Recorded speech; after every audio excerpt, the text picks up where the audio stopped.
Good afternoon. My name is Jason Segers. I'm here with BJ Weeks and Shannon, and we are going to be doing a quick video on installing packages for the beginning beekeeper.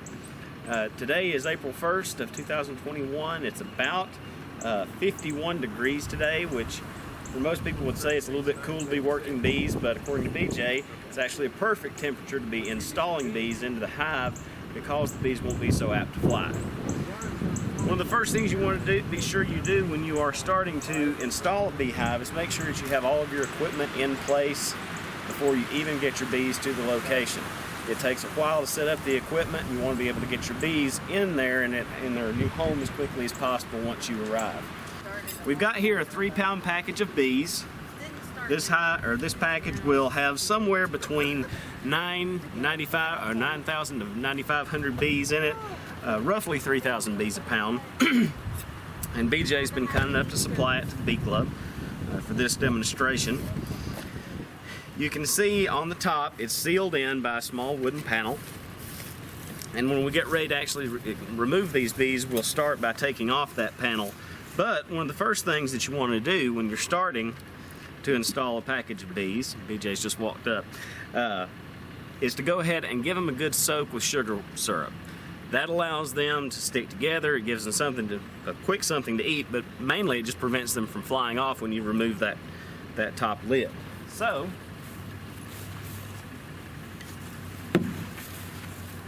for many people, they're often afraid that they're going to over-soak the bees. I'm not going to say it can't be done, but it's not nearly as easy as you might think. You can get them pretty wet, and it will not hurt them at all.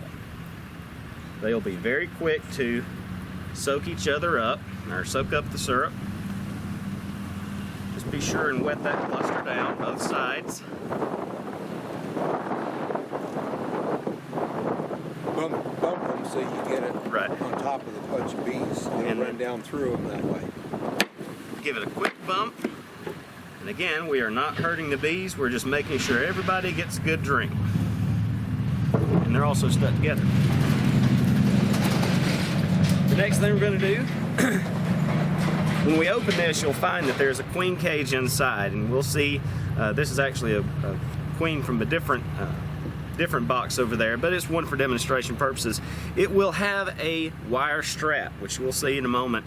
It is very helpful in making sure, it's actually critical to make sure that you utilize that strap when placing your queen in the new hive, as I'm about to show you. So the first thing, just gently pop this off. It's usually attached with wood staples. Very simple to pop loose with the hive tool. And I'm going to actually go ahead and give those just a little bit more squirt. I see a little bit of upward mobility, but you want to be careful and not drench that queen now that we have shaken them down. Use your hive tool to lift the feed can gently, and it's also a good idea at this point to hold on to that strap so that your queen doesn't fall down into your package and you have to go fishing. Just gently set that over there. Before putting the first bee into the hive, you want to go ahead and set your queen inside. The bees are going to search for that queen, and wherever she is wherever they're going to try to fly to. Now, I spoke a moment ago about queen placement in the hive. One of the first, the most important thing to remember is that your queen can't keep herself warm. So wherever she is, she needs to be able to constantly have bees around her. Also, something to keep in mind, this time of year there is no natural nectar flow of any size. So you have to have food close by so that the bees that surround her will be able to be nourished regardless if you have a week of cold temperatures or cold nights even. Because the last thing you want is your bees to try to cluster and starve around the queen because they can't reach the food. So, to prevent that, because we are going to be using hives with a jar feeder on top, we're going to center that queen so that she is almost in the center but not directly under the food jar. If she did happen to be correctly under the food jar and there was some kind of malfunction, you wouldn't want to drench, drown, and otherwise kill your queen. but just putting her just off to the side so that the bees can easily be clustered around her, and the opening of the food jar is an ideal way to make sure that regardless of the weather, they're going to be able to take care of that queen until they acclimate to their new home. Now, I spoke a moment ago about the metal flashing. One of the best ways to be sure that your queen stays where she needs to be is to bend it so that it can be easily stapled. BJ, have you got that staple gun? Yeah. Easily stapled to the top bar of a nearby frame. Other methods can be used, but a wood staple doesn't give way when it's too heavy, or when things get heavy or jostled around. And if you use something like an electrical tape, or even worse, a duct tape or masking tape or something like that, the bees might chew it up and drop the queen down anyway. So good metal flashing is a great way to hold her in place. And what we want is the queen to be suspended between the frames so that her opening is pointed toward the center of the hive and directly under the feed can. That way it is very easy, again, for those bees to have access to her, to feed her and take care of her, and also start passing around her pheromone to the other hive, or to the other bees in the hive, and stay in good close contact with that food. So now the queen's in place. This is the part that's going to be intimidating for a brand new beekeeper, but bees are not nearly as intimidating as a lot of people make them out to be. This is the part where we're going to shake them down, condense them, and we're going to pour them right on top of that queen. And because we took our time and made sure to spray them down, the number of bees in the air is very small right now. If you do give yourself a little extra space for those bees to go down a little faster, it's always a good thing. We're going to give them just a little bit more of a spray. Had a few more in the air than we wanted. And again, just continue to pour.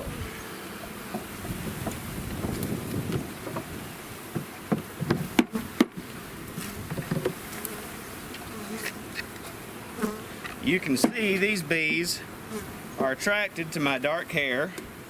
So if you are a new beekeeper, I totally understand if you want to wear a veil if you happen to have dark hair like I do.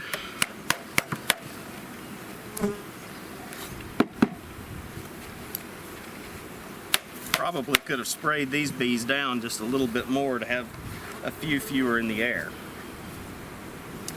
At this point, I'm going to just gently take my hive tool and push those bees down off the top bar, just very gently, because we're about to close this hive up, and I don't want to crush any bees on the top bar. Alright. I'm going to go ahead and move these top frames together. If you pinch a bee, they will sting you. Move it on over and fill in your gap with your free frame. This hive is now ready to seal up.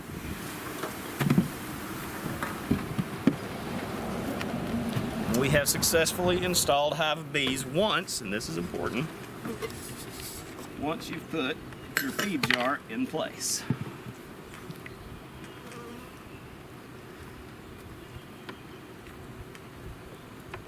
After installation, when you come back in 3 days' time, you'll have two goals. One is to make sure that the bees are starting to draw out the comb, and then to release the queen. Now, before releasing the queen, do make sure that the bees on at least 3 sides of the frame, the first frame and the one beside it, have at least 3 sections about that big, about the size of a cantaloupe, drawn out. That will keep the bees from absconding when you release the queen. A lot of people don't understand why we don't go ahead and release the queen today. In this situation, this queen was not raised by this hive. they don't know this queen. They're strangers right now, and until her pheromones are passed around and the bees have had a chance to get used to her and accept her as their queen, they're very subject to kill her. So that's the basics of how to install a package of bees. Hope you've enjoyed the video and found it helpful.